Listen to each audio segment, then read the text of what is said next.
બનાસકાંઠા જિલ્લાના વાવ તાલુકાના ખીમણાવાસ ગામે પરમાર ગંગારામભાઈ દેવાભાઈના રહેણાંક મકાનમાં શોર્ટ સર્કિટના કારણે આગ ભભૂકી ઉઠી હતી.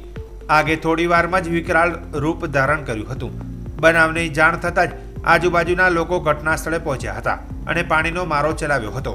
પરંતુ ઘર વખરી બળીને ખાખ થઈ જતા લાખો રૂપિયાનું નુકસાન થયાનું જાણવા મળ્યું છે. જેમાં ઘર માલિકના જણાવ્યા અનુસાર શોર્ટ સર્કિટના લીધે આગ લાગી છે. જેમાં ઘર વખરી 8 બોરી બાજરી, 4 બોરી જીરું, 10,600 રૂપિયા સહિત સિલાઈ મશીન બળીને ખાખ થયા હતા. જેમાં આગ વિકરાળ સ્વરૂપ ધારણ કરતા મકાન પણ જર્જરિત થયું છે. જેથી સરકાર ગંગારામભાઈને મકાન સહાય આપે તેવી માંગ કરી છે.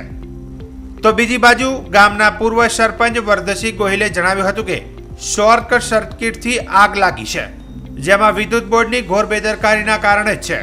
વારંવાર રજૂઆતો કરી હતી કે જંગલ કટિંગ કરો, પણ આ લોકો જાડી ચામડીના છે. જેથી વિદ્યુત બોર્ડને વિનંતી છે કે શોર્ટ સર્કિટ ના થાય તેની કાળજી રાખી સત્વરે જંગલ કટિંગનું કામ કરાવે તેવી ગામ લોકોની માંગ છે. આજ તારીખ 20/11/2024 ના રોજ અમારા 9 થી 9:30 વાગે લાઇટનું શોર્ટ સર્કિટ થવાથી ઘરની ઘરવખરી બધી બળી ગઈ છે. તેની જીરું, બાજરી તેમજ ગોદડા, વાસણો તેમજ રોકડ રકમ, બે પંખા, ટીવી, સિલાઈ મશીન અનેક વસ્તુઓ બળી ગઈ. અંદાજે તો લાખ ઉપરનું. કેમ કે જીરું, બાજરી 8-9 બોરી બાજરી હતી, જીરું 3 બોરી, બરાબર. પછી વાસણો હતો, કુકર બુકર આપણે વાસણો છે બધા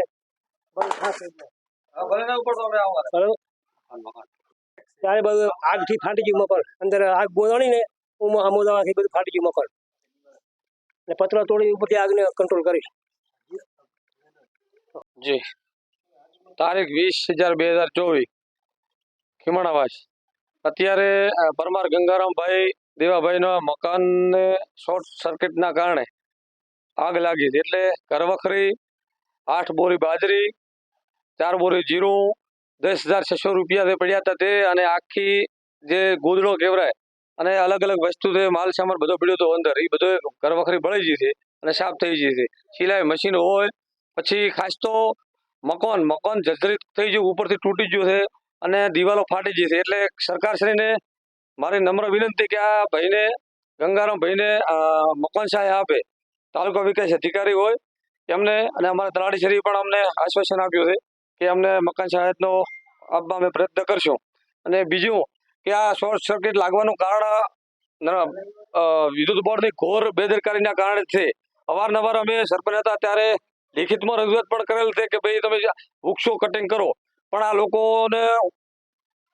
લોકોને કોઈ ખબર જ પડતી જાડી ચોપડીના છે. એટલે આ લોકોને વિનંતી, વિદ્યુત બોર્ડને વિનંતી કે આ આપના મીડિયાના માધ્યમથી હું કહેવા માંગુ છું કે ગામની અંદર ખૂબ જગ્યાએ, ઘણી જગ્યાએ શોર્ટ સર્કિટ થાય છે અને ઘણું પણ નુકસાન થાય છે.